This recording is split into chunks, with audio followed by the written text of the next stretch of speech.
Bismillahirrahmanirrahim. Assalamualaikum warahmatullahi wabarakatuh.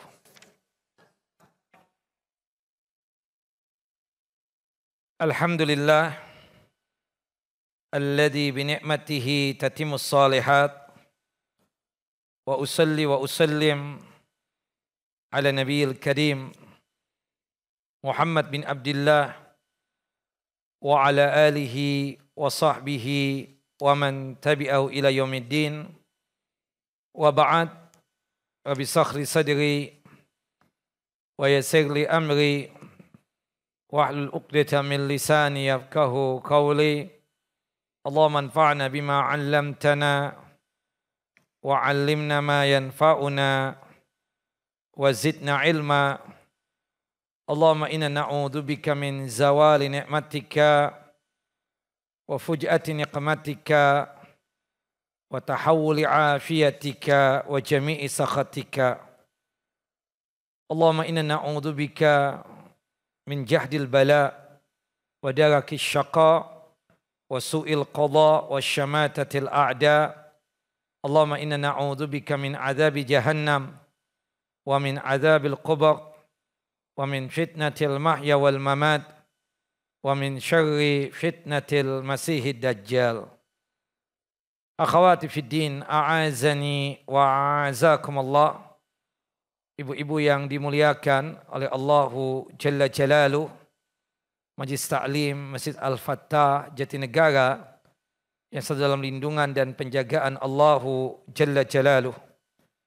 Melanjutkan kajian kita, pembacaan kitab Al-Aqidah As-Sahihah wa ma yudaduha, kitab yang disusun oleh Samahatul Syekh Abdul Aziz bin Abdullah bin Bas rahimahullah rahmatan wasi'ah, yang dimana kita masuk pada pembahasan berkaitan tentang masalah sihir.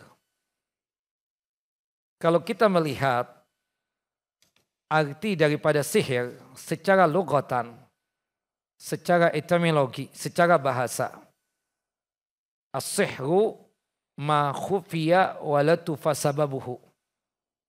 Yang disebut dengan sihir itu adalah sesuatu yang samar dan sesuatu yang halus sebabnya. Jadi sesuatu yang samar dan sesuatu yang halus sebabnya. Dalam sebuah hadis, Rasulullah SAW bersabda, "Inna minal bayani la sihran." Sesungguhnya sebagian dari rangkaian kata-kata yang indah adalah laksana sihir. Maksud dalam hadis ini, sihir secara lugatan, secara bahasa, bukan secara istilah syariat, bukan secara terminologi, bukan menurut istilah dari syariat Islam. Tapi yang dimaksudkan dengan kata-kata ini, subhanallah, terkadang kata-kata seseorang, ucapan seseorang itu bisa apa? Menyihir seseorang sehingga buat dia tersebut apa? Percaya dengan apa yang diucapkan oleh dia. Hadis ini sahih, dikeluarkan oleh Al-Imam Al-Bukhari dan juga oleh Al-Imam Muslim. Kata Syekh Muhammad bin Abdul Wahhab At-Tamimi rahimahullah rahmatan wasi'ah, kata beliau, hadis ini yang diriwayatkan oleh Imam Bukhari dan Muslim di dalam sahih keduanya, memang benar bahwa lafaz hadis ini diriwayatkan oleh keduanya dalam As-Sahihain. Akan tetapi hanya Imam Bukhari yang meriwayatkan hadis ini dari sahabat yang mulia Abdullah ibnu Umar bin Khattab radhiyallahu anhuma.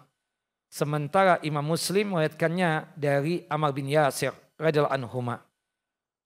Disebutkan di dalam kitab Sahih Imam Bukhari pada nomor hadis 5767 dari hadis Abdullah ibnu Umar. Qala, beliau bertutur, beliau berkisah, annahu qadima rajulani minal masyriqi khataba suatu ketika ada dua orang dari Masyrik. Dari Masyrik ini daerah yang ada di timur. Datang kepada orang-orang yang ada di daerah tersebut. Yang ada Abdullah ibnu Umar di situ. Kemudian keduanya berkhutbah. Berceramah di hadapan halayak umat. Fa'ajiban nasu libayanihima. Orang-orang yang mendengar ceramahnya merasa takjub akan keindahan retorika yang disampaikan keduanya. Nah, kemudian Nabi Muhammad berkomentar. Faqala Rasulullah SAW, inna minal bayani la sihran, inna ba'dal bayani la sihran. Sesungguhnya di antara retorika itu mengandung sihir. Atau sesungguhnya sebagian retorika penjelasan itu mengandung sihir. Banyak di antara orang, ilmunya biasa-biasa aja. Atau dalam hafalan ayat Quran dan hadis mungkin sedikit. Tapi Allah Jalla wa'ala anugerahkan. Dia pintar ngomong, bisa berbicara, pandai dalam menyampaikan apa yang ingin disampaikan. Indah dalam berretorika. Sehingga membuat ibu-ibu setengah-nganga ketika mendengar dia berbicara. Subhanallah, mulut susah untuk ditutup. Nah itu seakan-akan ibu-ibu apa? Sedang disihir. Tapi bukan secara syariat. Ini secara apa? Bahasa. Karena secara bahasa itu yang disebut dengan sihir itu sesuatu yang samar sebabnya, sesuatu yang halus sebabnya. Wallahu a'lam bissawab. Nah, Ammar bin Yasir ya, subhanallah, pernah menyampaikan khutbah. Khutbahnya singkat, nan padat. Kepada kami, kata siapa? Kata Wa'il bin Hujr radhiyallahu an. Fa'aujaza wa ablagha. Singkat tapi padat banget. Falamma nazala, ketika beliau turun dari mimbar beliau, kami bertanya, ya Abal Yaqdhan, laqad ablagta wa aujasta. Subhanallah. Antum ini, wahai Abu Yaqdhan, yaitu Ammar bin Yasir. Khutbah antum kok singkat banget. Namun padat, kami akui. Ya, kemudian dia itu berkata lagi.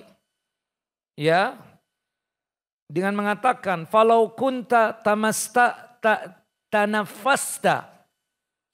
Khutbah kamu baik, bagus. Kenapa sih durasi waktunya nggak dipanjangkan saja khutbahmu? Tolong dong lebih panjang lagi durasi khutbahnya. Kami betul-betul tertarik mendengar ceramahmu. Faqala, Ammar pun berkata, Ammar bin Yasir berkata, Sami'tu Rasulullah sallallahu alaihi wasallam yaqul. Aku telah mendengar Rasulullah SAW bersabda, Inna tullas salati rajuli wa qisar khutbatihi ma'innatun min fiqhihi fa'atillus salata wa ksurul khutbah wa inna minal bayani sihran. Naam.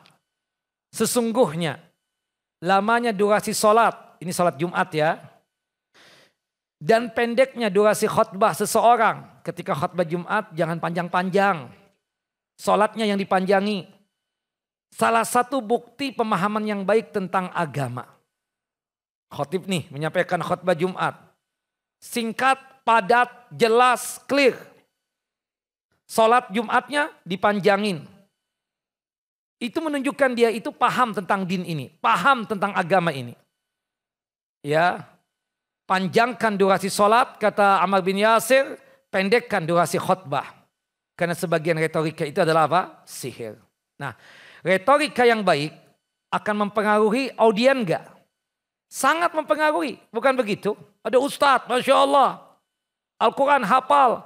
Hadis juga Masya Allah. Banyak hafal. Kutubus Sittah hafal. Misalnya ya, Kutubus Sittah. Bahkan bukan Kutubus Sittah lagi. Kutubus Tis'ah. 9 kitab hadis hafal. Tapi ngomong gak enak banget. Ibu-ibu, jadi kita memang harus taat sama suami. Ya, apapun yang dilaksanakan itu tidak lain mencari ridhonya Allah. Satu, tidur Satu lagi yang di sana, apalagi yang pojokan sini yang bersandar. Kata, kapan nih Ustadz berhenti ngomong? Subhanallah, ada orang-orang yang model begitu, Bu. Oh, udahlah. Tapi ada yang memang dianugerahkan. Dua-duanya. Al-Qur'annya bagus, ayatnya bagus, jadi imam bagus, suara, retorika ketika ceramah, Masya Allah. Subhanallah. Membuat orang itu enggak beranjak dari tempat duduknya. Subhanallah. Apalagi ditambah lagi kan. Yang menyampaikan itu good looking gitu loh. Lebih ini lagi. Subhanallah. Itu tersihir betul itu orang. Tersihir enggak? Tersihir. Nah cuma sekali lagi ini secara apa? Secara bahasa. Jelas ibu-ibu? Nah kita enggak membahas ini. Itu cuma sekedar sebagai mukaddimah dari masalah sihir ini. Nah sedangkan secara istilah syariat Bu, yang disebut dengan sihir itu para ulama dengan berbagai macam ikhtilafnya. Dengan berbagai macam perbedaan pendapat tentang sihir itu ya. Dikatakan oleh Al-Imam Asy-Syafi'i rahimahullah rahmatan wasi'ah.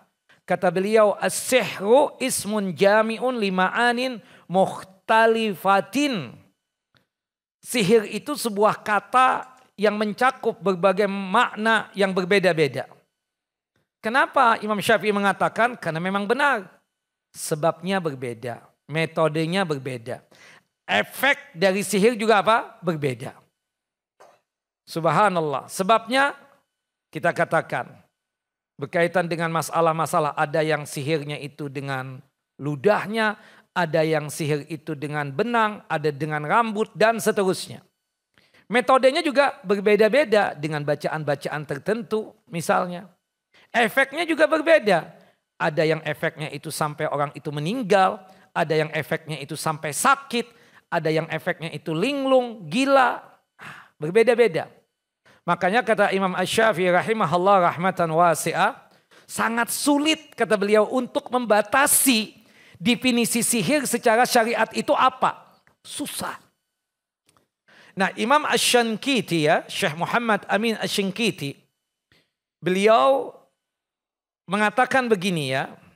Kata beliau begini. I'lam anna sihra fil istilahi la yumkinu hadduhu bihaddin jami'in mani'in. Likasratil anwa'i al-mukhtalifati ad-dakhilati tahtah. Ketahuilah bahwa istilah sihir tidak mungkin bisa didefinisikan dengan sebuah definisi yang mencakup lagi lengkap, yang menyeluruh lagi sempurna. Itu enggak mungkin. Kenapa? Karena sejatinya jenisnya dan macamnya sihir itu sangat banyak sekali. Macam-macam kan sihir itu. Ada sihir mahabbah, pelet. Ada sihir masalah ya seperti apa kita katakan. Kalau penglaris itu seperti raja ya. Kemudian ada juga sihir untuk apa? Memisahkan pasangan suami istri atau pertemanan yang baik. Ada juga sihir yang bikin sakit orang. Ada juga sihir bikin orang meninggal dan seterusnya, macam-macam. Makanya susah. Tapi Al-Imam Qudamah ya, meskipun ya ini tidak sempurna, tapi paling tidak bisa memahamkan ibu-ibu. Apa sih yang disebut dengan sihir itu? Pelan-pelan nih. Kita menyampaikan istilah sihir yang digunakan atau yang didefinisikan oleh Al-Imam Ibnu Qudamah Al-Maqdisi rahimahullah rahmatan wasi'ah. Kata beliau begini. Ya, yang disebut dengan sihir kata Al-Imam Ibnu Qudamah Al-Maqdisi huwa azaimu wa ruqan wa uqadun yu'athiru fil qulubi wal abdani fayumridu wa yaqtulu wa yufarriqu bainal mar'i wa zawjihi. Sihir itu ada jampi-jampinya. Ada dong, tahu jampi-jampi Bu? Ada juga mantra-mantra. Ada juga buhul-buhul. Buhul ya. Yang memberikan pengaruh di hati. Bukan hanya di badan. Pengaruh di hati sihir itu.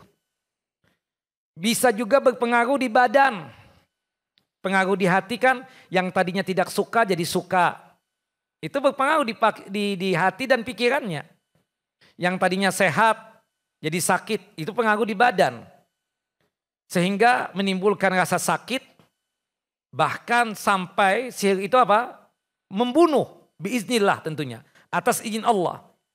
Dan bisa juga memisahkan apa?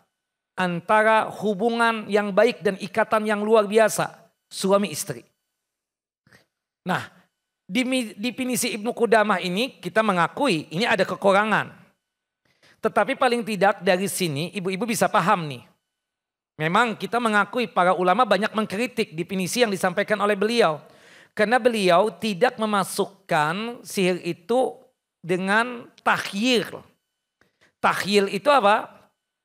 Sihir hayalan pada mata. Makanya kan ada tuh. Lihat mata saya. Lebih kuatkan lagi. Hipnotis. Sihir itu. Jelas ya? Seperti itu. Dan juga beliau menafikan tentang al-ittisal bisyayatin. Sihir itu pasti dibantu oleh syaitan. Dibantu oleh bangsa jin, itu pasti itu. Tapi beliau tidak menyebutkan di sini. Nah kita tambahin saja. Sihir itu pasti apa? Ada hubungan dengan syaitan. Pasti itu. Karena setiap sihir pasti diawali hubungan khusus antara seorang jin dan syaitan. Hubungan khusus seseorang, entah dukun, entah peramal, tukang sihir dengan jin dan syaitan. Serta pasti nih namanya sihir itu pasti ada penghinaan terhadap agama yang dia peluk atau yang dia anut. Jelas ibu-ibu? Sihir itu seperti itu. Pasti kalau orang melakukan sihir, menyantet misalnya, atau memelet misalnya, atau yang lainnya. Pasti orang itu, dukun itu ada hubungan dengan syaitan atau jin. Dan pasti itu dukun ya atau tukang sihir tersebut pasti orang yang suka menghinakan agamanya sendiri. Ya, pasti. Bu, di Mesir ada dukun, tukang sihir bisa terbang kayak Superman. Dadah sama orang. Bu kepala sekolah. Bu ini, bu itu, subhanallah. Kita kan kaget, oh Allah lihat gitu. Bisa terbang. Ini tukang sihir, ini dukun. Dia punya rumah besar. Kamarnya banyak. Istrinya banyak. Nah, istrinya banyak aja masalah, lebih daripada 4. Masalah enggak bu? Masalah, berarti kan dia penghinaan terhadap apa? Syariat, terhadap agama. Masalah, lihat. Subhanallah. Dan rata-rata dukun itu gak sholat. Coba lihat. Enggak sholat. Karena memang permintaan jin dan syaitan itu. Rata-rata. Mana dukun yang sholat? Seperti itu. Pakai jilbab sih ada dukun. Ada kan? Tapi sholat kayak enggak. Seperti itu. Apalagi ngaji. Ngaji Quran. Itu mental tuh dukun apa? Sihirnya mental, kemudian apa? Jinnya mental, syaitannya mental kalau baca Quran. Enggak.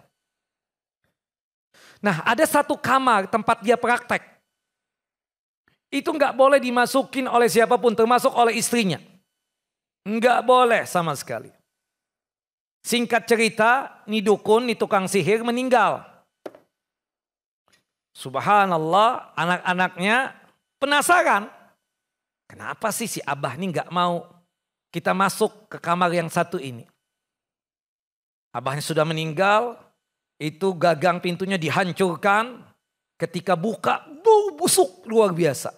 Bau amis luar biasa. Ternyata dia bisa terbang, bisa melakukan sesuatu yang kadang di luar daripada kemampuan manusia ya, yang biasa. Ternyata apa yang dia lakukan? Dia buang kotoran di atas Quran. Dia buang air besar, buang air kecil di situ. Kemudian lagi lain laginya. Subhanallah. Na'udzubillah min zalik. Pasti itu. Kalau sihir itu, dukun, Kalau untuk menyihir, bantuan sama syaitan iya, bantuan sama bangsa jin iya, tapi pasti di dalamnya ada penghinaan terhadap agama yang dia anut. Nah, itulah yang disebut dengan sihir. Nah, apakah sihir itu nyata? Ya, sihir itu nyata, ada kita katakan. Subhanallah. Sebagaimana yang dikatakan ya oleh Allah Jalla wa'ala dalam surah Al-Baqarah. Surah yang kedua ayat 102. Panjang lebar Allah Jalla wa'ala menceritakan tentang masalah sihir tersebut. Surah Al-Baqarah surah yang kedua ayat 102. وَاتَّبَعُوا مَا تَتْلُو الشَّيَاطِينُ عَلَى مُلْكِ سُلَيْمَانَ وَمَا كَفَرَ سُلَيْمَانُ وَلَكِنَّ الشَّيَاطِينَ كَفَرُوا يُعَلِّمُونَ النَّاسَ السِّحْرَ وَمَا أُنْزِلَ عَلَى الْمَلَكَيْنِ بِبَابِلَ هَارُوتَ وَمَارُوتَ. Dan mereka orang-orang Yahudi itu mengikuti apa yang dibaca oleh syaitan-syaitan pada masa kerajaan Sulaiman. Orang-orang Yahudi itu mengatakan bahwa Sulaiman itu mengerjakan sihir, mempraktekkan sihir. Bohong mereka. Allah bantah. Kata Allah Jalla wa'ala, Sulaiman tidak kafir, tidak mengerjakan sihir. Nah, di sini menunjukkan apa? Ibu-ibu, orang yang belajar sihir itu hukumnya haram, dosa besar. Orang yang mempraktekkan sihir itu bisa batal keislamannya. Bisa apa? Batal keislamannya. Artinya apa? Bisa murtad. Makanya tukang sihir yang tidak mau bertaubat, padahal sudah diberikan nasihat, padahal sudah iqamatul hujjah, ditegakkan hujjah kepadanya, padahal juga kita katakan sudah kasfu syubhat atau izalatul syubhat, sudah dihilangkan subhat di pikirannya, tapi tetap mempraktekkan sihir. Itu hukumannya apa? Penggal, hukuman mati, eksekusi mati. Tapi yang punya hak untuk mengeksekusi siapa? Pemerintah. Jelas ibu-ibu? Dari dalil apa? Ini. Mempelajari sihir hukumnya haram, dan juga mempraktekkan sihir kufur, hati-hati, bisa murtad. Yu'allimuna an-nasa sihra, itu syaitan mengajari manusia sihir. Jadi sihir itu dari mana? Dari syaitan. Wa ma unzila 'alal malakaini bi Babila Harut wa Marut. Ya, disebutkan di sini mereka mengajarkan sihir kepada manusia apa yang diturunkan kepada dua orang malaikat di negeri Babilonia, yaitu Harut dan Marut. Nah, ada yang mengatakan Harut dan Marut ini dua malaikat yang melenceng. Dia tersebut diberikan hawa nafsu, kemudian dia melenceng. Melencengnya salah satunya adalah mengajarkan sihir kepada manusia. Ada yang mengatakan Harut dan Marut ini aslinya apa? Malaikat. Wallahu a'lam bissawab. Ya, pendapat yang kedua, saya lebih condong ya, Harut dan Marut ini syaitan dari kalangan bangsa jin. Tidak mungkin malaikat tersebut melakukan perbuatan maksiat dan dosa, karena sifatnya malaikat itu yang tercipta dari cahaya itu, yaf'aluna ma yu'marun, mengerjakan apa yang Allah Jalla wa ala perintahkan, wala ya'sun, dan malaikat itu tidak pernah bermaksiat. Meskipun kalau kita melihat buku-buku tafsir ibu-ibu, kitab-kitab tafsir, Harut dan Marut itu ada yang berpendapat bahwasanya dia apa? Malaikat. Ala kulli hal.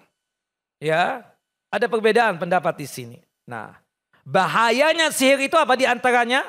Subhanallah. Orang yang mengajari sihir selalu bilang apa? Wa ma yu'allimani min ahadin hatta yaqula innama nahnu fitnatun fala takfur. Harut dan Marut tadi mengajarkan sihir kepada manusia. Dan dia mengatakan nih, sebelum mengajarkan, tolong ya, anak ini cuma fitnah, cobaan dan ujian buat kalian. Memang ada sesuatu yang kalian lihat nanti di luar daripada yang biasa dilihat oleh manusia. Tolong ya, jangan kafirkan kami. Subhanallah. Subhanallah. Makanya kan, zaman dulu ingat enggak? waktu ibu-ibu masih kecil, SD, SMP. Itu pergi ke pasar, ada orang jual macam-macam, kayak obat. Kelakuannya macam-macam, ada yang tusuk ya, paku di hidung, ada yang tusuk apa lagi, peniti di mana? Di bagian tubuh lah ya, seperti itu. Kemudian dia seperti melakukan sihir. Seperti itu ya. Nah macam-macam tuh. Dia bilang nih, maaf ya, sesama yang seguru, seilmu, tolong jangan ganggu kami. Kami ini cuma cobaan, jangan mengkafirkan kami. Subhanallah. Harut Marut berkata begitu, ternyata itu sumbernya dari siapa? Harut dan Marut. Nah, bahayanya sihir, fayata'allamuna minhuma ma yufarriquna bihi bainal mar'i wa zawji. Akhirnya manusia itu belajar dari Harut dan Marut tentang sihir. Yang salah satu akibat puncaknya bisa memisahkan seseorang dari istrinya. Bu, di dalam kehidupan ini hubungan yang paling kuat itu hubungan apa? Suami istri. Hubungan yang paling kuat itu adalah di antara manusia ini hubungan apa? Suami istri. Melebihi kuatnya hubungan orang tua dengan anak.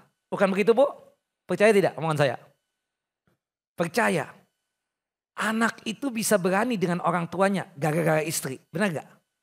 Tapi ini laki-laki, dia tersebut lebih bagus berantem dengan saudaranya daripada berantem dengan istrinya. Benar gak Bu? Makanya Bu, kalau ibu lagi ada masalah dengan ipar, jangan ceritakan dengan suami ibu. Berarti itu ngajak suami ibu berantem dengan ipar. Sudah, makan di batin aja udah. Meskipun nanti sakit hati. Untuk menjaga hubungan. Subhanallah, kelakuan dari mertua ibu yang terlalu cerewet.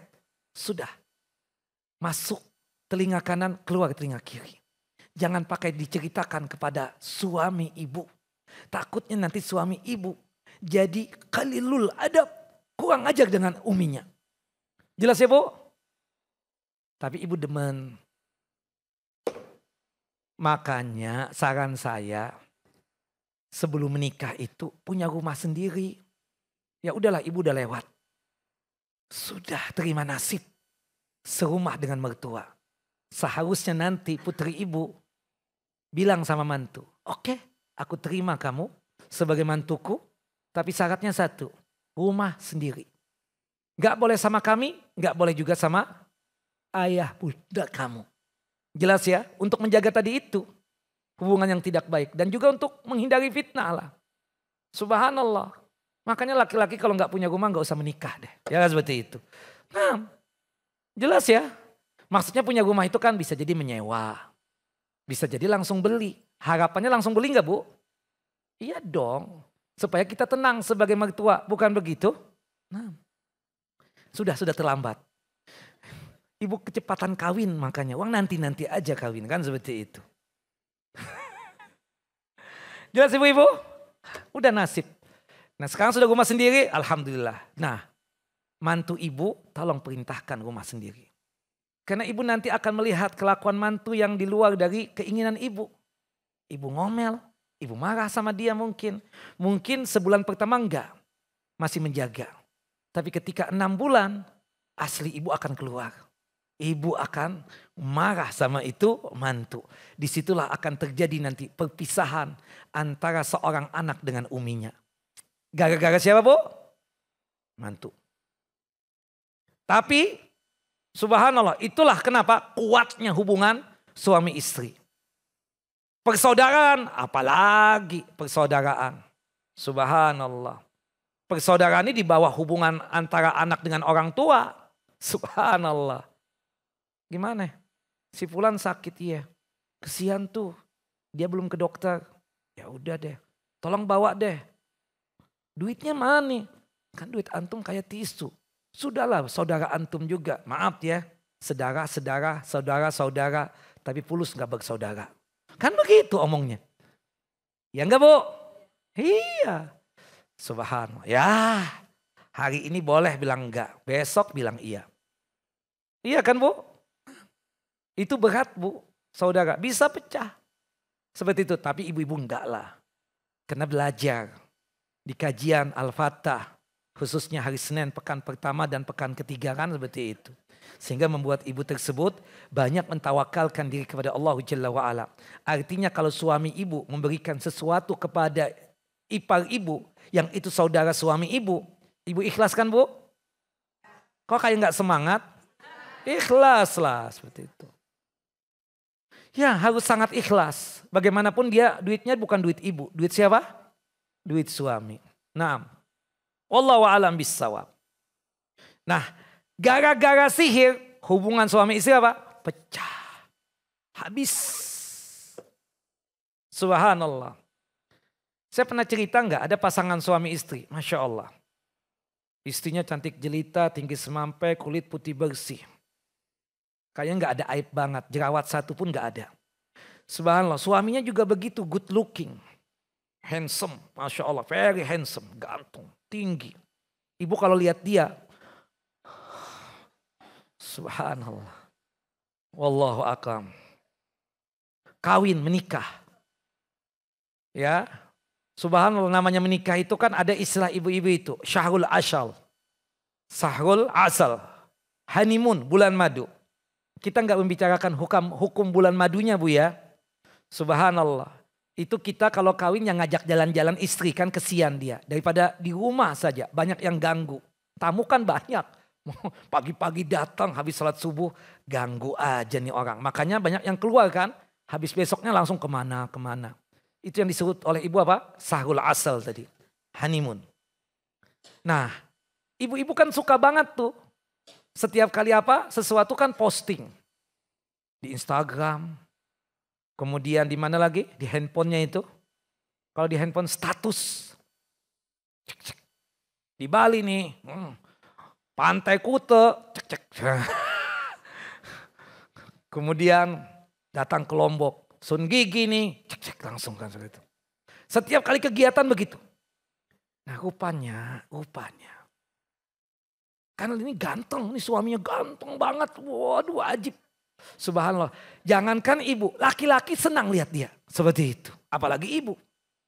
Subhanallah. Nah ada rupanya yang senang dengan tuh laki-laki. Disihirlah Bu. Lewat mana? Lewat foto tadi. Lewat mana Bu? Lewat foto. Ini kan sebabnya nih lewat foto. Habis bulan madu tadi itu. Berantem. Suami ini subhanallah kayak nggak nafsu dengan istrinya. Kayak jijik banget melihatnya. Padahal istrinya tadi apa Bu? Cantik jelita, tinggi semampai, kulit putih bersih, hatta jerawat satu nggak ada. Kalahlah ibu-ibu. Subhanallah. Allahu Akbar.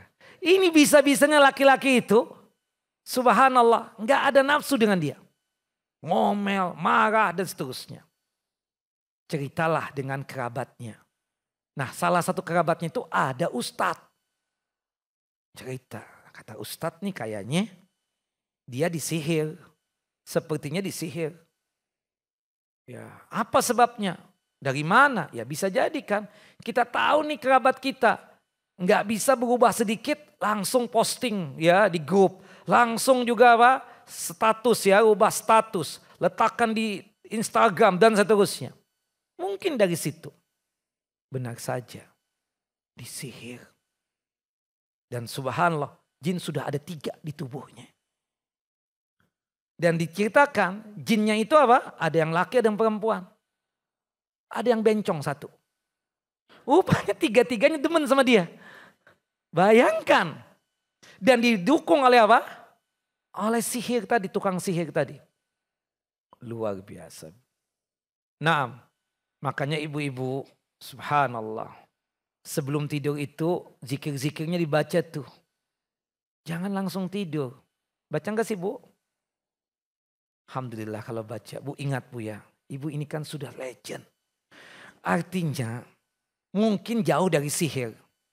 Ya jauh dari sihir kalau legend ini. Gitu kan siapa juga yang mau kan begitu. Tapi kan subhanallah untuk jaga-jaga. Untuk jaga-jaga. Kita nggak tahu. Mungkin suami kawin lagi. Diguna-guna oleh istri yang kedua misalnya. Kan kita nggak tahu. Seperti itu. Maka pastikan sebelum tidur baca apa? Ayat kursi. Al-Ikhlas 3 kali.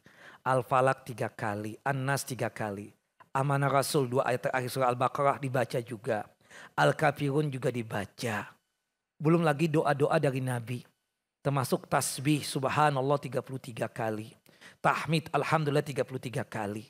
Takbir 34 kali. Baca semua. Aman. Seperti itu. Sebagaimana yang disebutkan di dalam hadis yang sahih. Allahu Akbar. Dan ternyata sihir itu apa? Memberikan efek yang buruk lagi jelek. Bisa sakit. Bisa hilang akal pikiran. Bisa gila. Subhanallah. Ibu pernah ketemu enggak orang tersihir enggak bisa jalan? Saya pernah lihat. Dari keluarga saya sendiri. Enggak bisa jalan. Disihir oleh mantannya sendiri. Jadi ini laki-laki bercerai. Dengan seorang perempuan lah anggap. Fulana. Yang jelas bukan ibu. Ibu solehah banget. Dia kawin lagi dong. Laki-laki kan subhanallah paling cepat kawin bu. Ketimbang perempuan. Perempuan itu susah move on. Nah wallahu a'lam. Benar kan bu? Makanya kalau suami meninggal masa iddahnya berapa bu? 4 bulan 10 hari. Kalau laki-laki ada enggak masa iddah?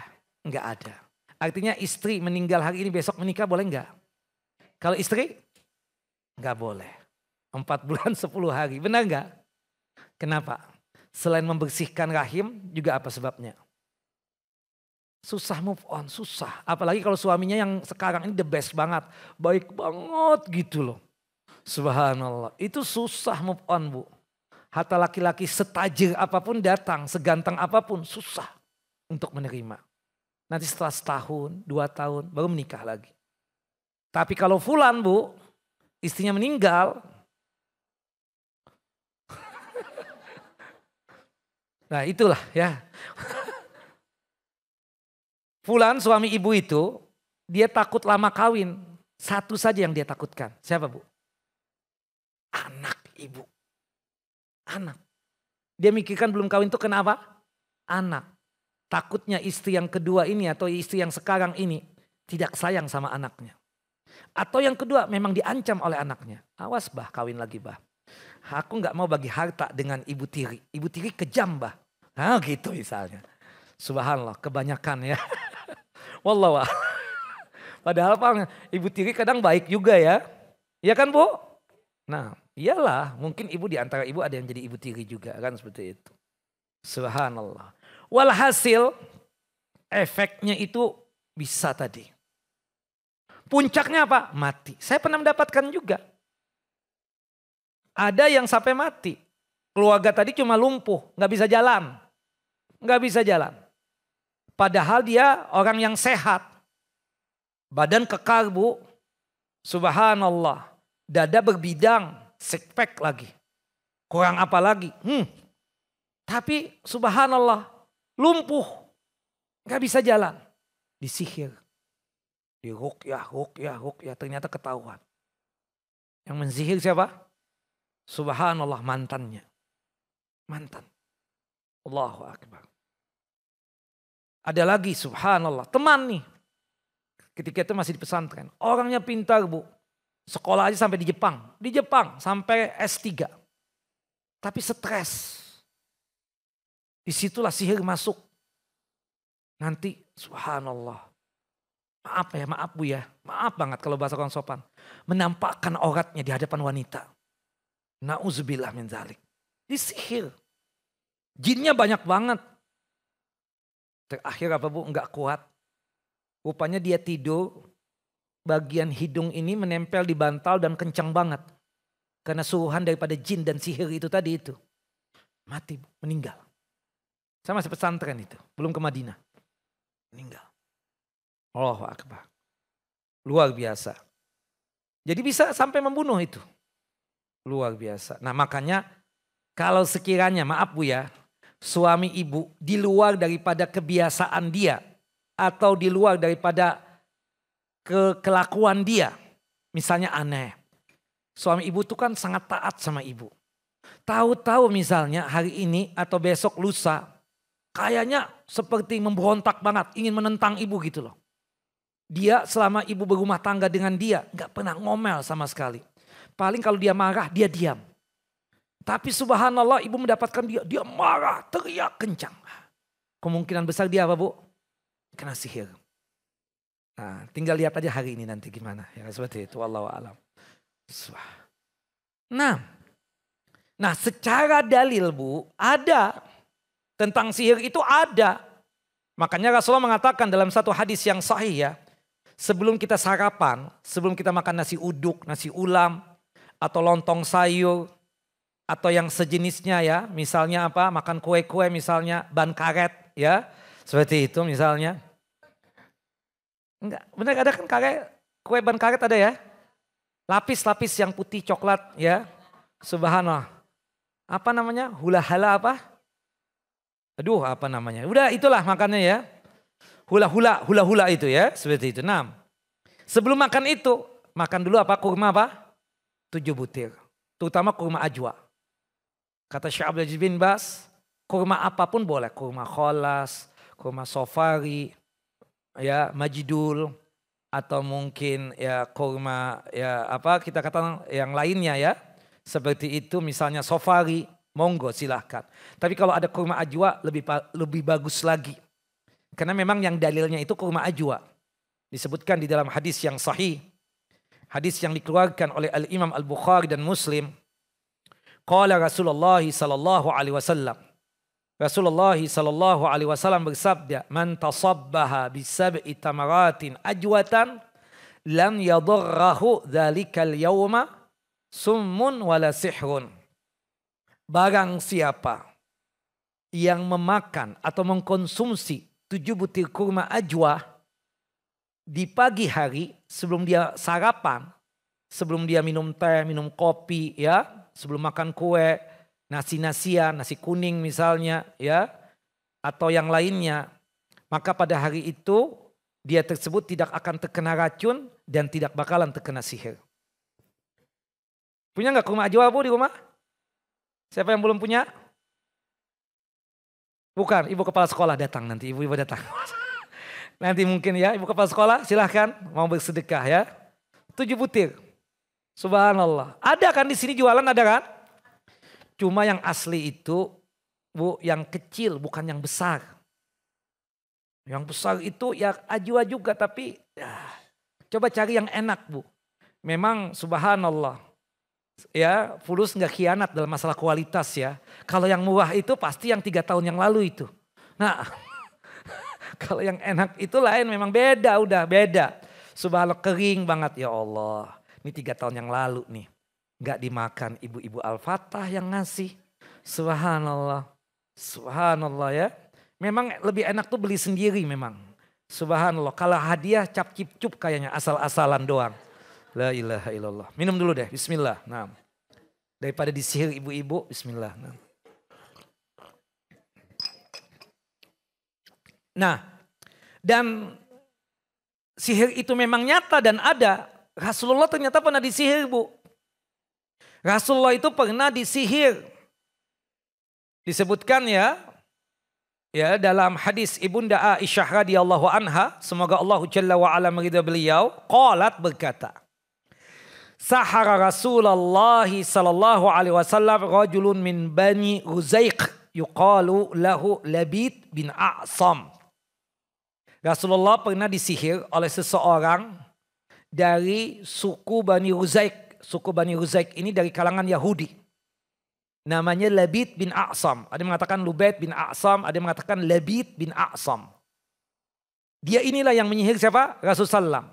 Nah, sihir yang terjadi dengan Nabi ya, efeknya apa? Karena Rasulullah SAW yukhayyalu ilaihi annahu kana yaf'alu syai'a wa ma fa'alahu.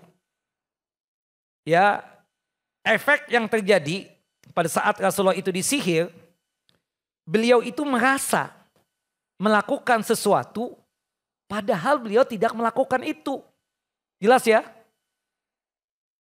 Perasaan sudah datang tuh ke istri yang situ. Tapi ternyata tidak, belum.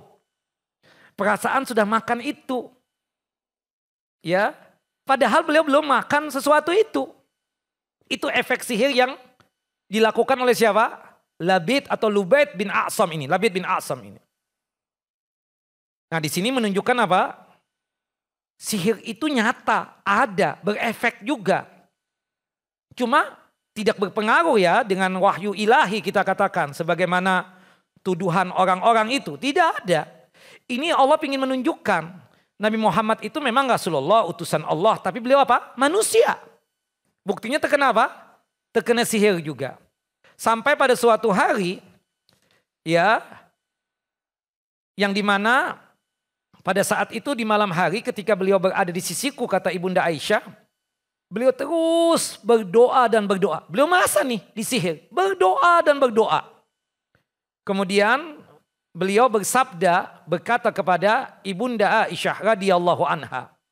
Ya Aisyatu asya'arti annallaha abtani fima istabtaituhu fihi atani rajulani faqa'ada ahaduhuma inda ra'si wal akharu inda rijlayya. Subhanallah. Aisyah, ketahuilah. Ada dua orang yang mendatangi aku nih. Satu di antaranya duduk di dekat kepalaku. Dan satunya lagi berada di dekat kakiku. Kemudian, ya, faqala ahaduhuma li sahibihi ma waja'ur rajuli. Faqala matbubun. Qala man tabba'ahu. Qala Labid bin A'sam. Qala fi ayyi syai'in. Qala fi mushtin wa musyatatin wa juffi tal'in nakhlatin zakarin. Nah, dua orang ini malaikat. Yang satu berkata kepada temannya ini, malaikat yang satu, ini orang sakit apa ya? Maksudnya Rasulullah sakit apa dia ini? Dia kenapa? Kemudian kata temannya, dia tersihir. Sahut temannya, terkena sihir. Kemudian teman yang tadi yang bertanya, siapa yang telah menyihir beliau ini? Temannya menjawab lagi, Labid bin A'sam. Dengan apa dia menyihir Nabi Muhammad? Dengan sisir dan rontokan rambutnya ketika disisir. Dan mayang kurma jantan. Jadi ada mayang kurma jantan, ada rambut bekas Rasulullah SAW. Jadi Rasulullah kan menyisir. Kemungkinan nih, kayak ibu-ibu nih, panjang-panjang rambut kan. Kalau menyisir ada yang rontok enggak? Apalagi sudah legend begini. Toto numpuk banyak. Nah itu kan dibuang. Diambillah oleh Labid bin A'sam. Dicampur dengan mayang kurma. Disitulah dia bikin, apa kita katakan, buhul-buhul. Kemudian dengan mantra-mantra. Tersihirlah Nabi Muhammad SAW. Nah kemudian ditanya lagi. Di mana dia meletakkan buhul-buhul tadi itu. Yang dimana bekas rambut Nabi SAW bercampur dengan mayang kurma jantan tadi. Di sumur yang ada di Madinah. Namanya Zarwan. Kemudian Rasulullah kan paham. Rasulullah mendengar. Ibunda Aisyah nggak tahu nih. Ibunda Aisyah di samping beliau. Nah ini kayak ya wahyu ya. Wahyu ilahi kita katakan. Artinya ya Rasulullah menerima wahyu. Bisa jadi orang samping kanan kirinya nggak tahu. Malaikat ini berkata. Cuma Rasulullah ini ingin menginfokan. Maksudnya mungkin Ibunda Aisyah mau nanya atau apa. Aisyah ya ada dua orang nih datang. Malaikat. Satu di atas kepalaku, satu di kakiku. Rasulullah lagi tiduran. Rasulullah cuma mendengarkan pembicaraan dua malaikat ini. Nah besok harinya Rasulullah SAW datang ke sumur itu. Nah bersama beberapa para sahabatnya. Setelah itu beliau kembali ke rumah. Kemudian beliau berkata, Subhanallah, dikatakan ya oleh Rasulullah SAW, faqala ya Aisyah ka'anna ma'aha nuqa'atul hina'i au ka'anna ru'usa nakhliha ru'usus syayatin. Allah, ya Aisyah tahu enggak di sumur tadi itu seakan-akan airnya itu, sumurnya tadi berwarna merah seperti perasan daun pacar. Tahu daun pacar? Henna itu merah sekali. Dan ujung daun pohon kurmanya yang berada di dekatnya seakan-akan seperti apa? Kepala syaitan. Ibunda Aisyah bertanya kepada Rasulullah, ya Rasulullah, afalastakhrajtahu? Ya Rasulullah, apakah antum tidak mengeluarkannya? Ya, Ibunda Aisyah apa? Bertanya kepada Rasulullah sallallahu alaihi wasallam. Ya Rasulullah, tidakkah engkau meminta agar benda-benda itu dikeluarkan? Faqala Nabi SAW, ya, qad afanillahu fakarihtu an usawwira 'alan nasi fihi syarran fa amara biha fadufinat. Kata Rasulullah SAW, alhamdulillah ya Aisyah, aku telah disembuhkan oleh Allah Jalla wa Ala, dan aku tidak ingin hal tersebut memberi pengaruh buruk dan jelek kepada umat manusia nantinya. Ya, artinya Rasul nggak mau mengeluarkan tadi. Takutnya para sahabat ketakutan. Efek buruk kan? Bu, kalau lagi seseorang dari ibu diruqyah yang kebetulan memang ada jinnya dan kebetulan terkena sihir, ibu kalau nggak kuat mental, artinya iman setengah-setengah, nggak usah ada di situ, Bu. Bukan kena, ibu ketakutan, tegang. Ada apa dia nih? Ibu ketakutan kan? Udah ibu sayang. Ada teman, Masya Allah Bu. Teman ini dulunya pemain nasional.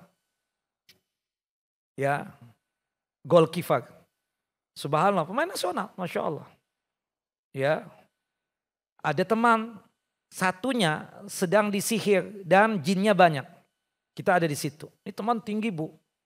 Ini subhanallah, kalau dia nyundul ini tembok bisa kena tuh. Tinggi banget orang. Subhanallah. Ketika ustadznya tadi bukan saya yang meruqyah, saya ada di situ.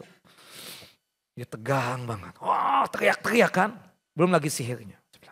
Antum keluar aja. Ya deh, anak keluar aja deh. Gue takut kata. Anda takut kata dia. Kan seperti itu. Nah, jadi kalau takut udah deh. Bukan kena, tapi sudah nggak enak. Nah, Rasulullah nggak ingin. Bisa saja Rasulullah tadi mengeluarkan tadi bekas apa tadi itu.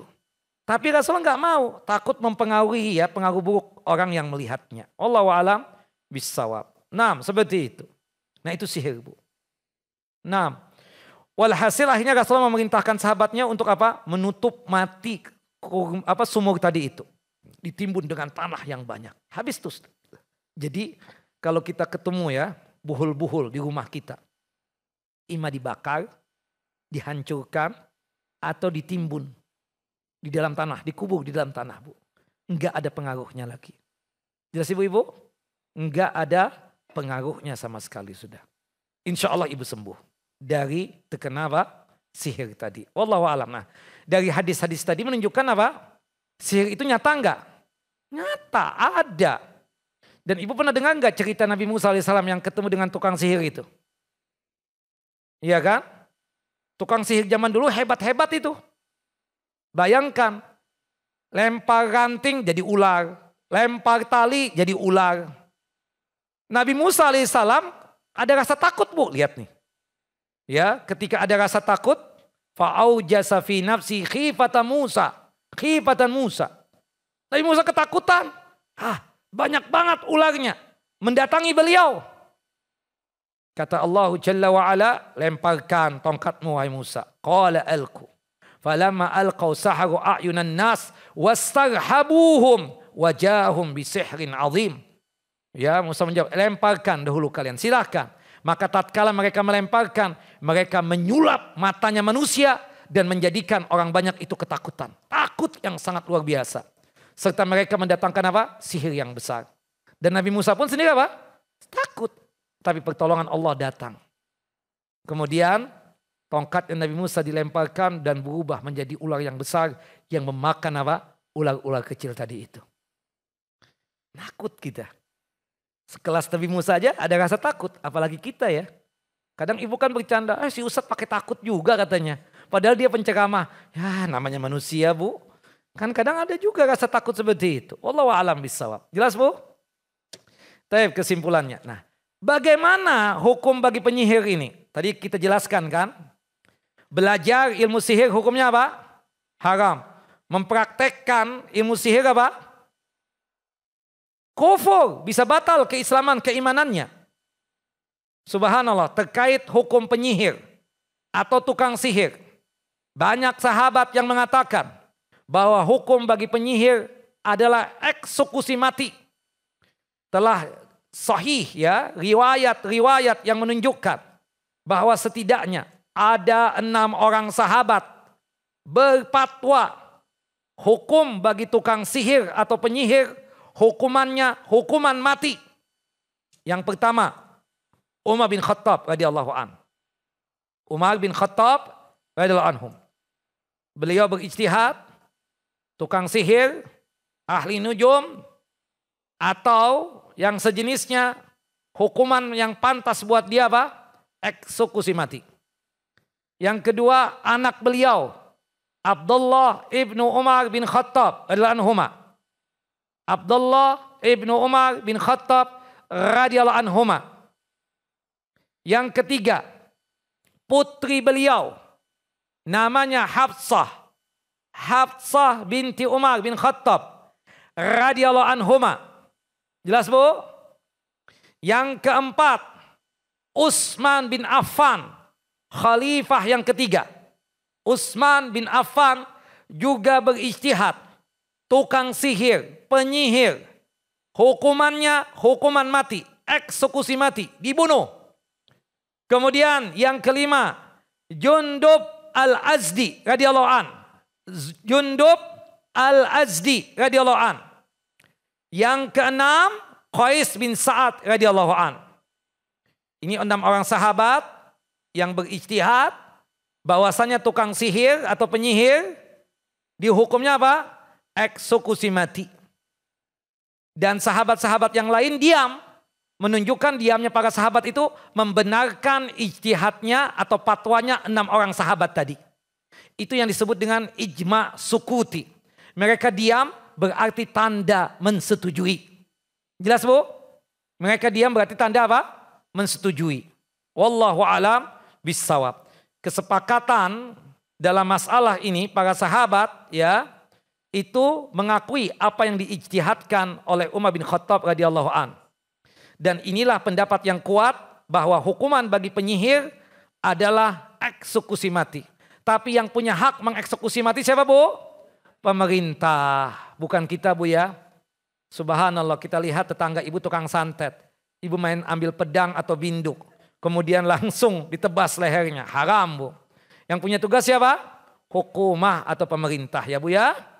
Nah, di sini kita mencoba juga untuk memaparkan ya terkait hukum bagi penyihir. Nah biasanya nih kalau Ustadz Aiman datang berarti ada pertanyaan. Jadi kita masuk kepada pertanyaan juga daripada saya teruskan ibu nggak paham juga. Nanti kita sambung lagi ya tentang sihir. Ini panjang nih cerita sihir. Mungkin ibu ada kasus berkaitan dengan sihir, silahkan untuk ditanyakan. Monggo, fayatafadhal Mas Quran. Silakan Bu. Ya ibu, ya kan ada pertanyaan? Subhanallah.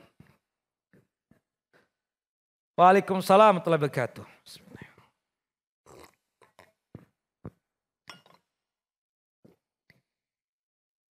Kena sihir. Kenapa enggak diruqyah Bu? Enggak diobati? Hah? Sudah. Pernah ibu datang bawa dia ke Masjid Al-Fatah ini? Tanya sama Ustadz Aiman, bisa meruqyah? Nah, atau Ustadz yang lain ya Ustadz ya? Ada ya? Ada tuh, nah. Sudah ya? Oke. Ternyata enggak berhasil. Mungkin sudah waktunya. Iya benar.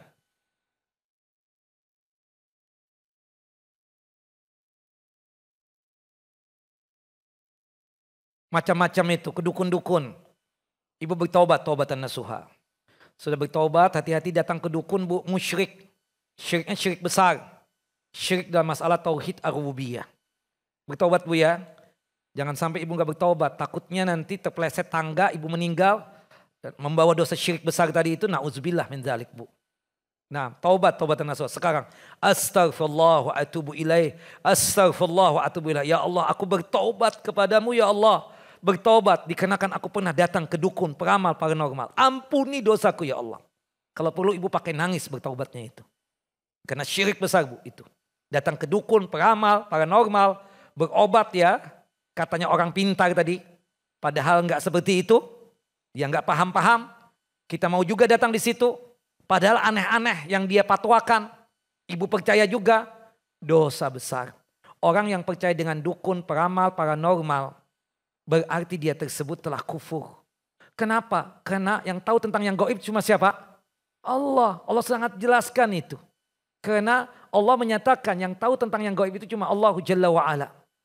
Jadi kalau misalnya kita datang ke dukun peramal, kenapa disebut musyrik? Karena pada saat kita datang ke dukun berarti ibu telah menyandingkan itu dukun sama dengan Allah Jalla wa'ala. Dukun tidak tahu tentang yang gaib. Manusia ini tidak ada tahu yang gaib. Subhanallah, tidak ada yang tahu. Nabi tahu kena informasi dari Allah Jalla wa'ala. Ada pilihan. Itu yang disebut dengan apa? Kita katakan gaib yang sifatnya mutlak. Gak ada yang tahu. Apalagi yang berkaitan dengan kiamat. Hanya Allah Jalla wa'ala yang tahu. Jelas ibu? Taubat dan nasuha. Sudah bertobat kan bu? Alhamdulillah. Sudah selesai, jangan dipikirkan lagi bu. Tapi nanti kalau ada anggota ibu yang tersihir lagi. Datang ke Ustadz Aiman. Beliau ahlinya. Jelas ibu? Nah, wallahu a'lam bishawab. Nah, ya, ibu-ibu ya. Siap.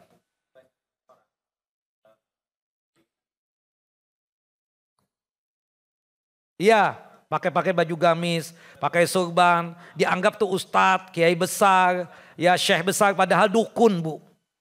Padahal apa? Dukun. Makanya ibu ngaji di sini saja bu, di Al-Fatah. Terutama Senin pertama sama ketiga bu. Ya jelas bu ya. Jadi ibu jangan. Itu banyak penampilan. Orang itu gak bisa menilai dari luar. Jelas bu? Oh, kalau pingin seperti itu banyak bu berarti. Tapi apa yang disampaikan? Ibu lihat apa yang disampaikan. Kalau sudah berbau perdukunan, hal-hal yang aneh-aneh. Masa misalnya aneh, ibu kan paham dong, kita punya akal sehat bu. Misalnya ibu disuruh mandi di comberan, kan aneh itu bu. Masa ibu disuruh mandi di comberan? Atau ibu disuruh bawa ayam hitam, nanti menyembelihnya jam 3 malam, tepat. Nah, itu kan aneh bu. Berarti itu ibu tinggalkan. Tapi dia pakai gamis Ustaz, dia jenggotnya panjang. Kemudian pakai surban sampai ke atap. Kita katakan bohong, dia dusta itu. Dia dukun bu, bukan ustadz. Dia dukun, bukan ustadz. Jelas bu? Wallahu a'lam. Jangan tertipu oleh penampilan bu. Jelas bu? Samalah seperti ibu cari suami kan jangan tertipu oleh penampilan. Bawa mobil misalnya, Alphard. Tahu-tahu apa bu? Nyewa bu. Nah seperti itu. Wallahu a'lam bishawab. Tertipu kan ibu? Nah tanyakan, lihat dulu STNK-nya. Nama dia atau bukan? Ya seperti itu. Sama cari ustadz juga begitu. Nah ibu ingin tahu belajar ini ustadz apa? Pertama saya sarankan ke Al-Fatah. Ibu tanya ustadz ini gimana? Oh boleh. Dia insya Allah sunnah. Kalau yang ini jangan bu, syiah bu. Nah begitu ibu harusnya. Datang lagi bu ya. Senin ganjil di sini. Nah, Senin genap juga datang. Nah wallahu a'lam bishawab. Taib ibu-ibu. Taib ada yang lain? Ya ibu. Apa umroh? Iya. Boleh dong. Masa nenek-nenek kita tolak ditanya kan gak mungkin lah. Kurang ajar namanya ya. Anetika. Ya silakan nek. Doa mustajab. Yang pertama bu ya orang umroh itu. Perjalanan ibu, musafirnya ibu. Apalagi untuk umrah atau haji itu mustajab doanya. Jadi ibu mulai itu sudah. Ibu keluar rumah menuju airport Soekarno-Hatta. Ibu nunggu nih naik pesawat misalnya kan sudah dianggap musafir. Ibu sudah apa? Doanya mustajab. Di dalam pesawat juga kuatkan doa lagi. Jelas bu? Kemudian ya ketika ibu umrah nih. Ya baik tawafnya, sa'inya. Itu apa? Mustajab doa ibu. Nah kemudian untuk khususnya lagi bu ya kita katakan kalau untuk tawaf itu ada namanya multazam. Multazam itu antara Hajar Aswad dengan pintu Ka'bah. Kalau laki-laki berdoanya itu sambil seperti ini ya saya mencontohkan. Kalau bisa juga. Ini multazam misalnya. Seperti itu. Tapi kalau ibu-ibu jangan bu ya. Takutnya ada yang pegang ibu nanti dari belakang. Ya seperti itu. Nah, jadi ibu berdoa dari jauh aja. Seperti itu. Jelas bu? Nah, kemudian juga sebentar bu. Ketika ibu di Bukit Sofa. di Bukit Marwah. Seperti itu. Kan ada zikirnya, ada doanya. Ya kan Bu? Nah itu mustajab doa ibu di situ. Dan termasuk sa'inya secara umum insya Allah mustajab. Nah makanya ibu saran saya Bu ya, ibu kalau nanti ikut umrah lagi ikut Ustadz Aiman. Beliau akan bimbing ibu secara benar nanti sesuai dengan sunnah dan ajaran Nabi SAW. Jelas Bu?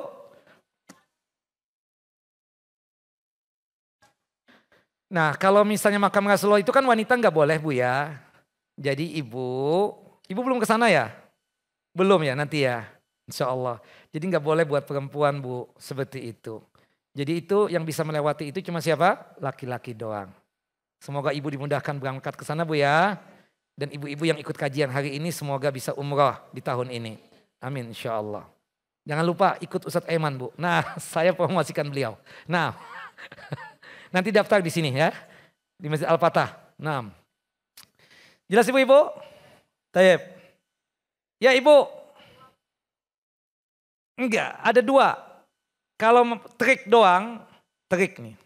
Bu Alia, apa yang ada di tangan saya? Yang mana ada? Kosong apa ini? Ini kan yang mana? Sebelah kanan apa sebelah kiri? Kanan. Nah, enggak ada salah. Itu trik doang, enggak, ya kan? Tapi ada mungkin yang pakai apa macam-macam, yang minta bantuan jin, tahu-tahu nembus tembok misalnya. Nah, itu pakai bantuan jin itu. Itu jelas sihir itu juga, ya kan? Seperti itu. Mata kita apa? Disihir, ya seperti itu. Masa bisa nembus tembok misalnya. Termasuk juga kan kita katakan menghilangkan orang, itu kan pakai trik juga. Ternyata apalah misalnya. Misalnya badannya itu bisa terpotong. Ternyata enggak, dia pakai boneka-bonekaan di situ yang dipotong itu. Kakinya masih di bawah. Bohong juga itu. Makanya saran saya Bu ya, ibu jangan nonton sulap lagi. Ngapain sudah nenek-nenek legend nonton sulap juga. Wallahu a'lam bishawab. Jadi ada antara dua, ada yang trik doang, ada yang seperti itu ya Bu ya. Nah, ya wallahu a'lam sudah ya. Jadi kalau kita sama cucu kita yang begitu-begitu doang itu trik doang ya, nggak ada masalah, nggak ada sihirnya di situ. Wallahu a'lam bishawab. Begitu kira kayak suami misalnya. Nih 3 juta sebelah atau 5 juta. Ya apa yang ibu? Nah dua-duanya. Ibu berarti Masya Allah paham berarti. Memang materialistis ibu ini ya seperti itu. Nah. Wallahu a'lam bishawab. Maaf Bu ya bercanda. Nah. Tapi bagus ibu legend berarti smartnya ada gitu loh meskipun sudah legend begini. Nah paham buka dua-duanya. Ternyata 1-0 bohong juga. Subhanallah. Tapi ibu ada yang lain? Ibu sebelah sana? Gak ada saya yang nanya nih. Tuh ada kan? Ada pertanyaan. Siap. Assalamualaikum warahmatullahi wabarakatuh. Waalaikumsalam warahmatullahi wabarakatuh. Nah.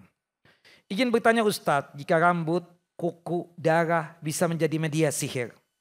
Bagaimana cara kita membuang sesuatu yang bisa menjadi media sihir itu sesuai dengan syariat? Buang aja udah. Di tong sampah dan seterusnya. Gak mungkin ada orang yang cari bekas kukunya ibu. Siapa kita? Subhanallah. Termasuk juga rambut juga. Ibu kan potong rambut di salon misalnya. Nggak tahu tuh rambutnya si ibu, apa rambutnya si fulana atau siapa. Kan nggak ketahuan. Sudah jangan dipikirkan itu Bu. Apalagi kan ibu solehah banget. Sholatnya terjaga. Kemudian ngajinya Masya Allah. Nah termasuk zikir pagi petang tuh. Itu betul-betul jadi tamengnya kita dari sihir itu. Zikir pagi dan petang tolong dibaca Bu ya. Zikir ya pagi petang tuh jangan ketinggalan dengan kita. Dan waktunya panjang Bu. Zikir pagi mulainya kapan?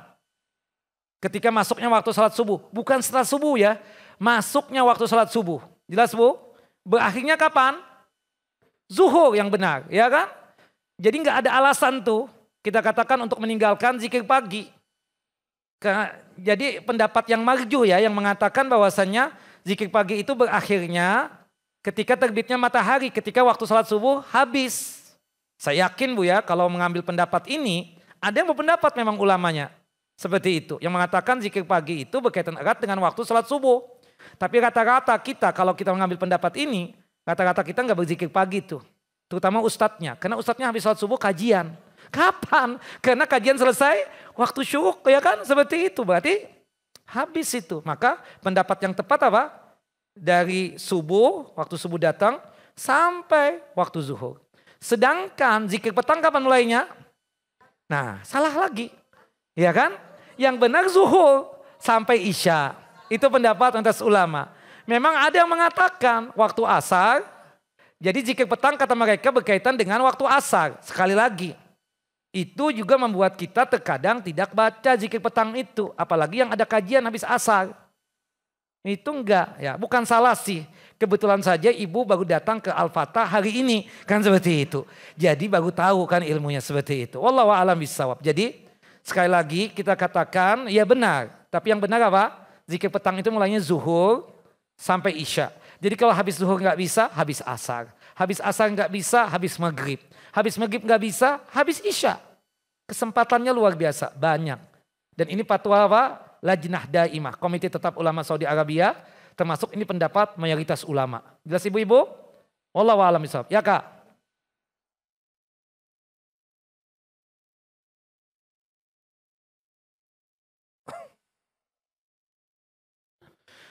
Melindungi kita secara pribadi iya. Dan alangkah baiknya suami juga baca. Suruh baca. Kita kan punya kekuatan untuk memerintahkan itu. Ya kan seperti itu. Nah, suruh baca. Kumpul. Bang, baca ini. Aku belikan khusus buat kamu. Supaya kamu jangan disihir dan diguna-guna yang di kantor itu. Kan begitu. Terserah. Dia nggak baca, cuma kakak yang baca. Hati-hati. Hati-hati di kantor diguna-guna. Mungkin di rumah enggak. Di kantor nih. Lain sudah bawaan. Malam, afwan aku terlambat, ada kerjaan, kerjaan apa? Nah makanya mungkin kan karena banyak curiga kan sekarang video call kan, seperti itu, nggak mau biasa. Tapi jangan terlalu curiga juga, bahaya nanti. Nah suruh dia baca, anak-anak kita juga kita suruh baca. Sambil kita ucapkan dengan keras, ayo anak-anak baca ayat kursi, ayo anak-anak baca Al-Ikhlas, Al-Falaq, An-Nas. Raditu billahi rabban wabil islami dinan wabi Muhammadin SAW nabiyan. Hafal tuh anak-anak kita. Nah, atau bacanya itu di dekat suami dan dekat anak-anak. Baca sekalian. Kalau dia lagi ngobrol, bang baca dulu zikir pagi. Ini supaya kamu jangan terkena sihir dan seterusnya. Begitu. Kenapa? Hijrahlah nanti. Dia kalau kebaikan itu baik. Insya Allah. Bang, ini tahu enggak? Ini untuk memudahkan rizki kita. Nah kalau sudah biasa bahasa memudahkan rizki itu biasanya cepat tuh suami. Ini tahu enggak menghindarkan kita dari malapetaka. Ini tahu enggak bikin kita begini. Ini yang membuat Allah menjaga kita. Maulah kalau misalnya maaf kakak enggak suruh dia. Subhanallah sampai kapan? Dia terkena sihir dulu baru nanti disuruh. Mulai sekarang kalau belum hijrah, sekarang kita nih ilmu yang kita dapatkan di kajian Masjid Al-Fatah ini sampaikan kepada suami. Tahu nggak tadi subhanallah Ustadz Masya Allah namanya Ustadz Aiman. Dia ngajarkan kita ini subhanallah Masya Allah dan seterusnya. Ya kan kita cerita dok supaya suami itu ada kepercayaan oh Masya Allah dan seterusnya. Naam. Ya kan artinya apa? Yang kita dapat ini kita sampaikan kepada suami. Ibu kan enggak ketemu suami itu? Ya kali gitu loh. Nah, atau misalnya tas kosong kayaknya. Coba liatin deh. Iya benar kosong. Coba diisiin deh. Segini cukup? Cukup. Nah, begitu. Nah, biasanya begitu doang. Kenapa sih Bu selalu bicaranya itu? Ilmu yang dapat ini nih. Lagi ngobrol berduaan. Jangan ceritanya itu Masya Allah ya. Dia beli tanah lagi tuh. Pasti ceritanya itu. Oh itu ya subhanallah ya. Rumahnya ya diperluas lagi. Kenapa? Cerita nih kajian tadi ini. Jadi suami itu kena juga. Sampai kapan suami itu belum hijrah. Kakak kalau nggak salah setahun yang lalu ngomong begitu juga kan seperti itu. Belum hijrah misalnya. Nanti tahun depan ngomong begitu juga. Sampai kapan? Makanya oleh sebab itu yang punya tugas utama untuk mendakwahi suami siapa? Ibu-ibu ini, istri-istri ini. Ustadz mana ada mau datang ke rumah ibu? Kan seperti itu. Wallahu a'lam bishawab ya. Sampaikan. Sekali-sekali ajak ke kajian malam Al-Fatah. Hari Selasa, hari Rabu, Jumat. Kurang apa itu? Ajakin suami. Di atas tim perempuan, akhwat. Di bawah itu laki-laki. Ajakin. Supaya tenang itu. Habis Isya, makan nasi goreng di depan itu enak banget. Ya kan seperti itu. Nah, wallahu a'lam bishawab. Jelas? Tapi ibu-ibu, ya Nek. Ya Bu, Di antaranya Quran juga, sholat juga iya. Tapi mungkin gak kita yang solehah banget terkena sihir juga? Mungkin. Siapa? Kasus siapa? Ibunda Aisyah. Ibunda Aisyah kena sihir. Disihir oleh siapa? Oleh pembantunya sendiri. Asisten rumah tangganya sendiri yang mau sihir. Bismillahilladzi la yadurru ma ismihi syai'un fil ardi wala fis sama wa huwas samiul alim. Kita baca zikir itu di pagi hari 3, zikir petang 3 kali juga. Jangan minimal doang Bu, ingat umur Bu, legend begini baca semuanya. Paling 5 menit tuh selesai kalau ibu baca begitu. Cobalah jadi agenda ibu untuk apa? Beramal. Zikir pagi dan petang jangan sampai apa? Ketinggalan. Bawa bukunya. Ayat kursi hafal Bu? Al-Ikhlas, Al-Falaq, An-Nas hafal? Raditu billahi rabban hafal? Banyak yang hafal. Tinggal yang belum hafal, tinggal kita hafalkan. Jelas Bu? Jangan itu doang baca, semuanya dibaca. Supaya kita punya kekuatan. Batin kita kuat, fisik kita kuat. Wallahu a'lam bishawab. Siapa tadi? Ya, Ibu. Ya, dari nenek.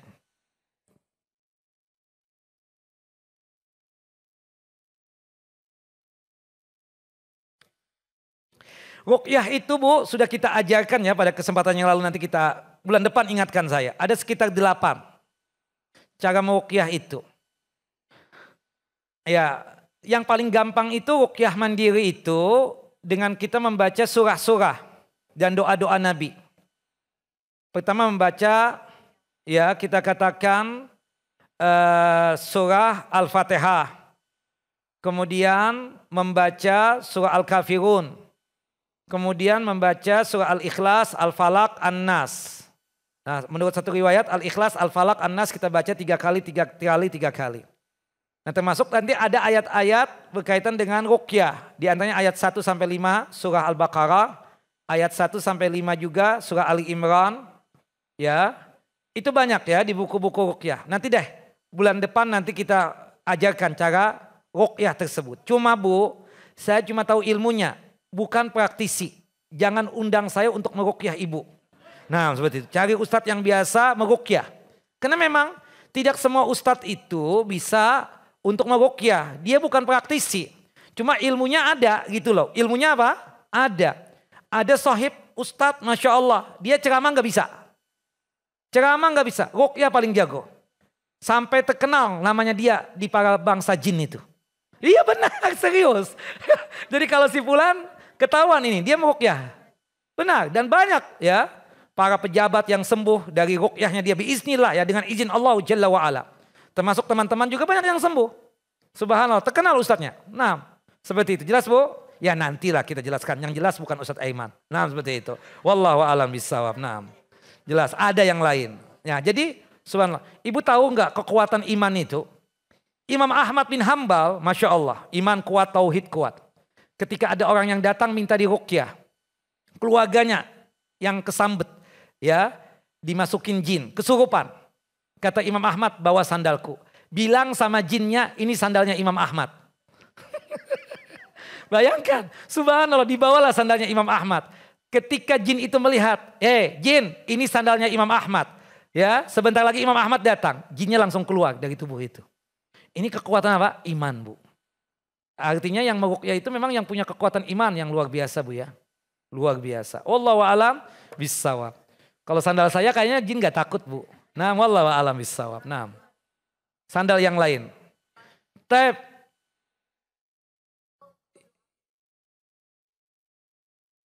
Zikir pagi petang, sholat. Jadi gini Jidah ya, Umi saya shopping belanja di Tanah Abang. Seumuran Umi, mungkin lebih tua kali. Tapi lebih gagah Umi saya. Nah, seperti itu. Nah, wallahu a'lam bishawab.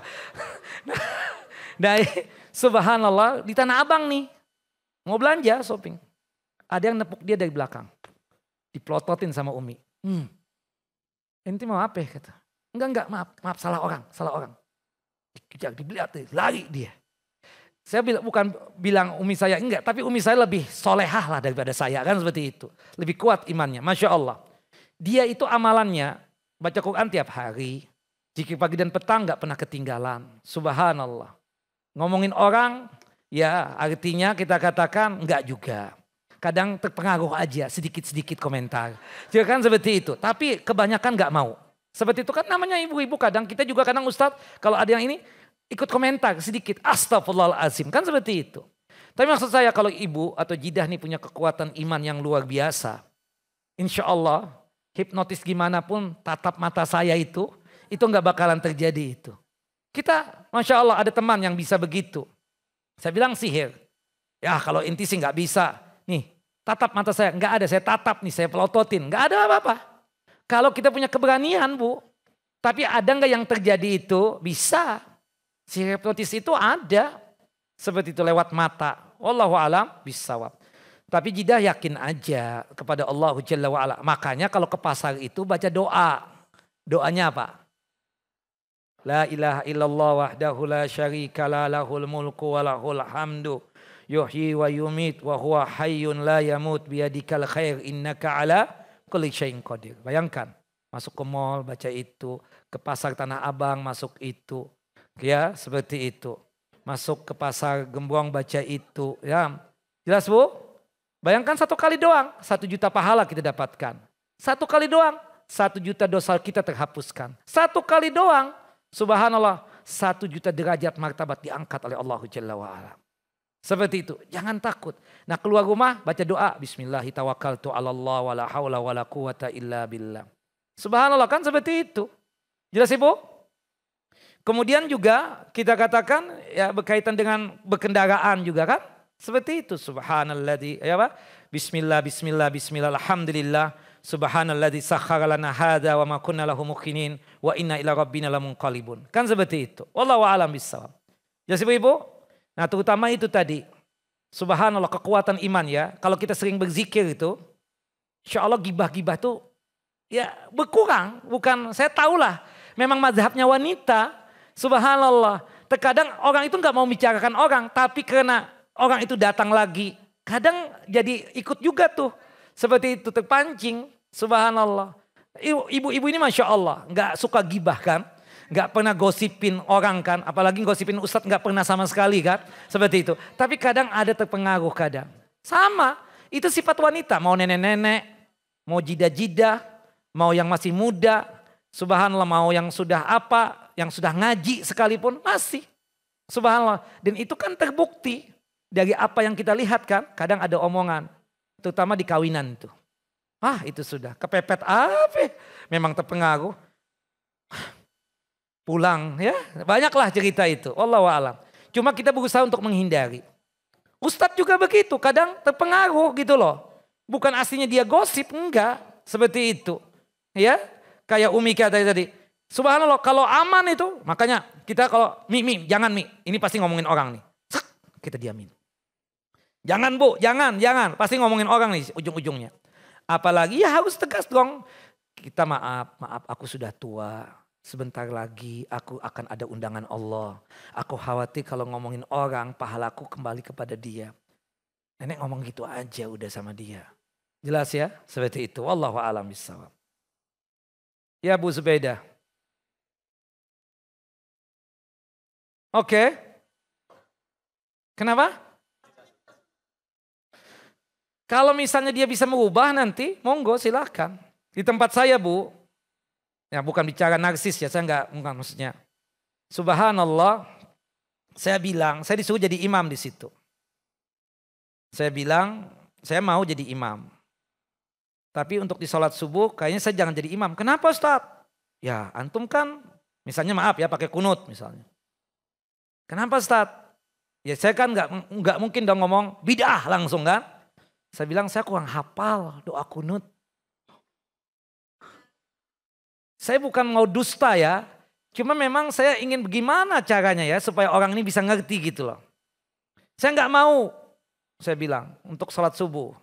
Udah Ustadz aja Ustadz. Ustadz bagus suaranya apa semuanya kan. Karena memang orang yang di sana pas-pasan, hafalan pas-pasan, suara pas-pasan. Tapi saya nggak kunut gimana Pak ya? Kenapa sih Ustaz? Ya saya kurang hafalannya saya bilang. Kurang hafalannya. Subhanallah, suruhlah. Alhamdulillah nggak pakai kunut di situ. Nanti kalau saya nggak ada tuh ada orang yang memang sudah tua ya, biasanya pakai kunut juga. Nggak ada masalah. Yang penting kita sudah menjalankan misi kita. Subhanallah. Sampai akhirnya di situ kebetulan 23 terawihnya.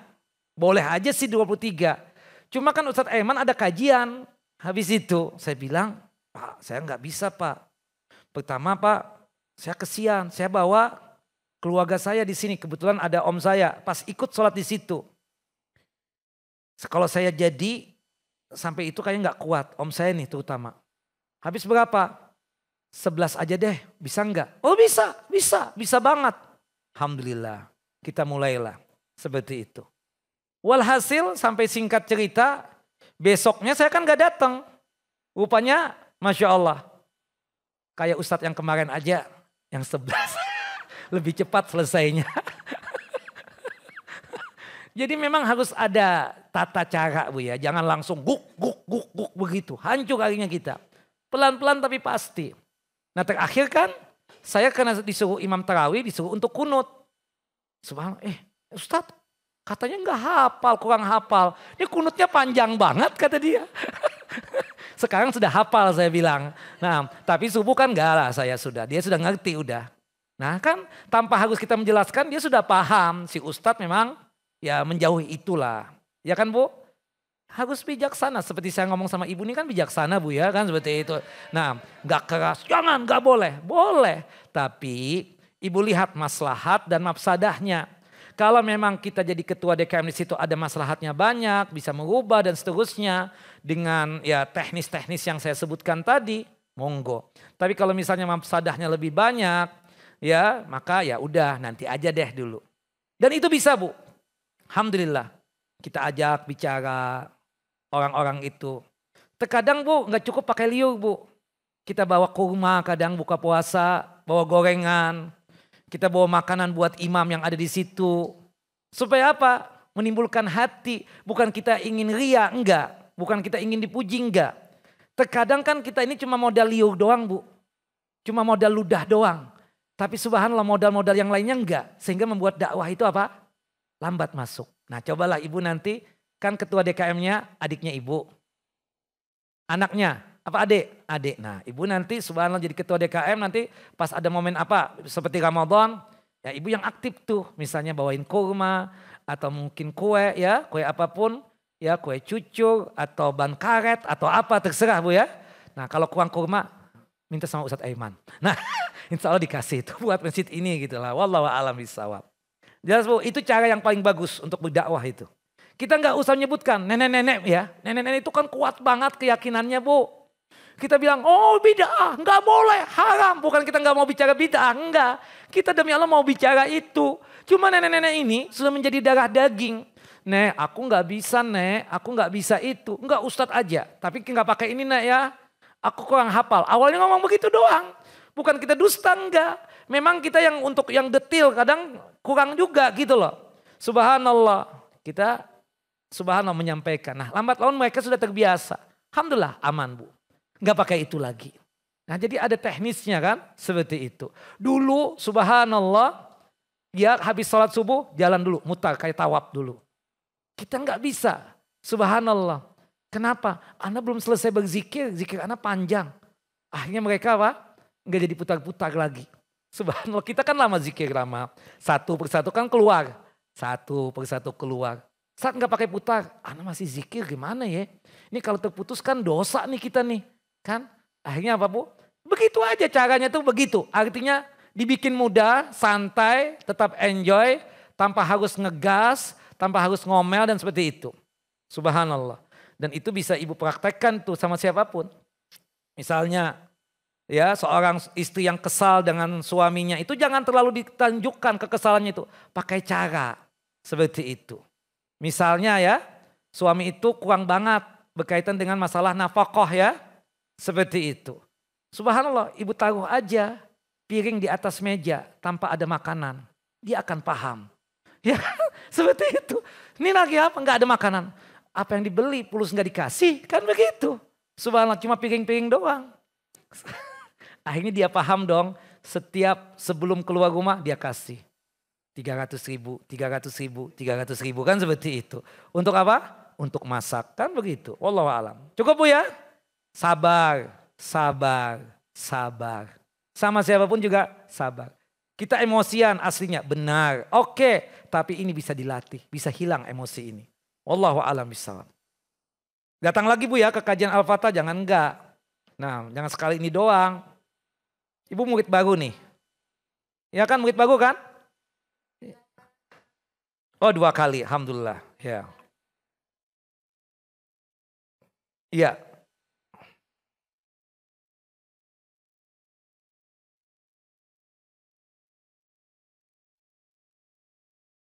Anaknya mau berapa Bu? Waduh, ya khair insya Allah.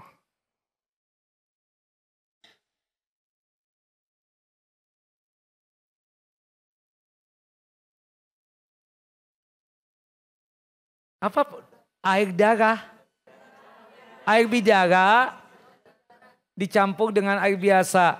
Maksudnya ibu mau ruqyah dia nih. Kalau untuk mandinya nggak ada masalah, daun bidara itu kalau dicampur dengan air jadi wangi badan kita, nggak ada masalah. Cuma masalahnya ada jinnya, nggak di situ. Nah itu mungkin Bu ya, kita banyak-banyak minta ampun kepada Allah. Mungkin kesalahan kita juga. Saya bukan nyalahkan ibu. Nah seharusnya kan kita itu mendidik anak itu sedini mungkin. Makanya Rasulullah SAW mengatakan kepada kita semua, ketika anak kita sudah berumur 7 tahun, muru auladakum bis shalah wa hum abna'u sab'i sinin.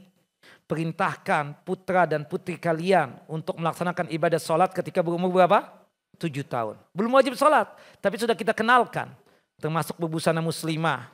Meskipun busana muslimahnya biasa-biasa aja. Nah ketika dia sudah balik, karena sudah terbiasa melaksanakan salat, maka apa Bu? Dia akan mudah untuk melaksanakan itu. Nah sekarang tugas ibu misalnya, untuk memandikan dia dengan pakaian itu nggak ada masalah. Tapi ibu nggak ada keyakinan apa-apa kan? Seperti itu. Yang jelas ibu nasihati. Nah maafkan aku ya, maafkan mama. Mama ini tidak mendidik secara benar. Satu yang mama takutkan, kalau kamu nggak sholat, mama takut betul ditanya oleh Allah nanti di akhirat. Gimana nanti sebab Ananda nggak sholat, mama akan mampir ke neraka. Kamu mau begitu? Terus sambil yang kedua Bu, doakan dia. Di waktu sujud sebelum salam ibu doakan. Kalau perlu pakai nangis Bu. Nangis. Di hadapan anak ibu juga ibu nangis. Nah maafkan mama nak. Sholat nak ya. Subhanallah. Dia masih kumpul dengan ibu? Ibu nasihatin. Nanti ketika ibu sholat maghrib nih nanti atau asar. Ada dia, ajakin dia. Suruh dia jadi imam. Al-Fatihah hafalkan Bu dia? Hafal. Suruh nanti. Mungkin dia nggak ke masjid dulu. Nggak apa-apa. Yang penting dia sholat dulu. Nanti kalau sudah sholatnya lancar, baru ibu suruh ke masjid. Nah kalau laki-laki itu sholatnya di mana? Di masjid. Begitu Bu. Ada tahapannya. Ya saya doakan Bu ya. Semoga anak-anak ibu menjadi anak yang saleh dan salehah. Berbakti kepada kedua orang tuanya. Taat kepada Allah dan Rasulnya. Semoga anak ibu bisa sholat ya. Insya Allah. Ya itu kan ibu terus ya. Ajakin dia. Kalau dia ada di rumah, nak Isana ayo pimpin sholat deh. Gitu. Subuh bangunkan. Suruh dia jadi imam. Gak apa-apa, sebulan aja ibu begitu. Insya Allah dia sudah rajin tuh sholat. Insya Allah, bismillah. Cukup Bu ya. Barakallahu fikunna, jazakunnallahu khairan. Wa sallallahu Muhammad wa ala ali Muhammad. Kama sallaita ala Ibrahim wa ala ali Ibrahim. Innaka hamidun majid. Allahumma barik ala Muhammad wa ala ali Muhammad. Kama barakta ala Ibrahim wa ala ali Ibrahim. Innaka hamidun majid. Kita tutup kajian kita dengan masing-masing kita membaca doa kafaratul majlis. Subhanakallahumma wa bihamdika asyhadu an la ilaha illa anta astaghfiruka wa atubu ilaik. Wassalamualaikum warahmatullahi wabarakatuh.